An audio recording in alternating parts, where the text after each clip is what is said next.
Hadin ba Menteri rang ba kajala ukon rat sangma ulaong ba kipat ba kide ban pan jingtep da ka RTI ya ki MLA scheme jong ki MLA kalyang persya ban tip ki pentre kam hok ne em. Kani ka jingkren ukon rat kalong ha ka jing pediang burom ya uba lambor malnyang bat kispa ngut ki nongkershan jong u syake NPP min ha ka khatsau teri unai wieng arhajar arhusan.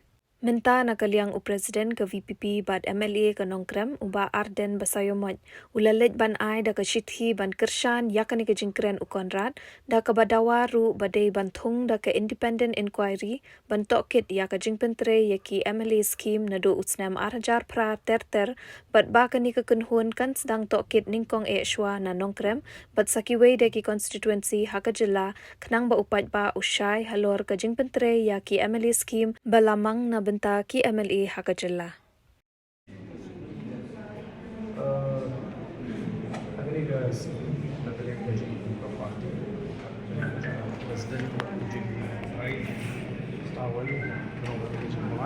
One ban I in the city, our chief minister. The city had to be but jing trikam scheme. Kaba lamit jing control na kalian the chief minister. But the jing trikam yet the scheme ham tam ini di konstruksi belamit mat di Malaysia.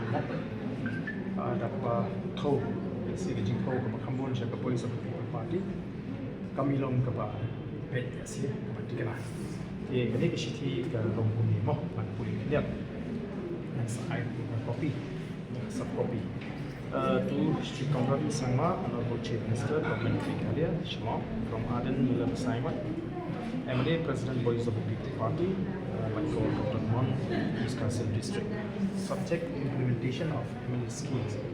Dear Mr. Conrad, on behalf of the Voice of the People Party, I take this opportunity to write to you this letter in connection with implementation of MLA schemes.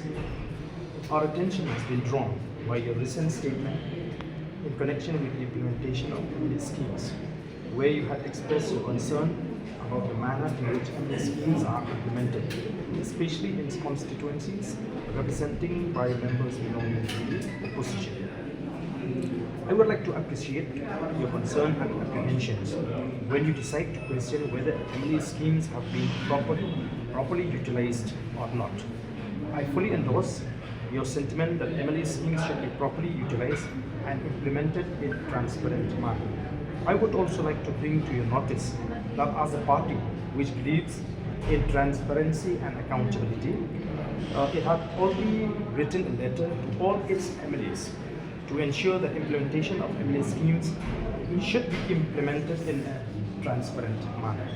Therefore, in this connection, I would like to take a cue from your statement and express my sincere desire for an independent inquiry into the implementation of MLA schemes in the state to be immediately constituted by the government. I would further suggest that you initiate this investigation from the year 2008 onwards, starting from 22 Nongkrem constituency and subsequently to be followed by other constituencies. I hope you will seriously consider this matter so that the people of the state will be more informed about the entire issue. This is Kanigadiga, Shaki Kaban Iwan Makai, Chief Minister. Adin bang yoso yung jingkren gijmu, kam doon pero kung kam kaban janay yang agri scheme. Nagalian ka dyan, nagalian ka dyan, President Juan Jingko, lawan us, chimsa budi ban Thung yang ka dyan tohkit, lalu Independent Enquiry, ban Sdang ban tohkit yang kicipin mereka di MLA scheme atau usnam arjat pa, pada kapag Sdang na Nongkrem constituency, pas penbuat pada MLA constituency.